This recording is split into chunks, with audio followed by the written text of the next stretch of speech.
लेकिन ये साला कर क्या रहा है यहाँ पे? আব্বা তুমি এগনে পড়ছাও কে? আর কথাবার্তা কি হলো? কথাবার্তা বাজান সব ফাইনাল। ফাইনাল মানে তাহলে আমার বিয়ে কখন?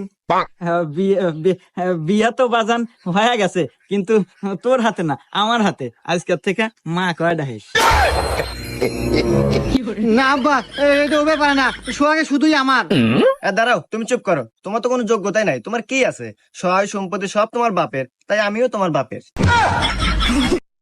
সোহাগী যা করলে জীবনে, উপরে গেলে জীবনে। এই, তুই চুপ থাকতো। উপর থেকে দেয় আর নিচ থেকে দেয়, সেটা আমার ব্যাপার। তুই বাদ গেলে আয়, না গেলি থাক। ওই ভাই আমি যাবো জীবনেও না। তোর বাড়ি কপালে নাতি আর সোহাগী আজ আমার যোগ্যতা নাই বলে তুমি আমার সাথে এত বড় বেইমানি করলে। আহা, নারী কি অভিনয় করে রে? অভিনয় জগতে নারী সেরা রে।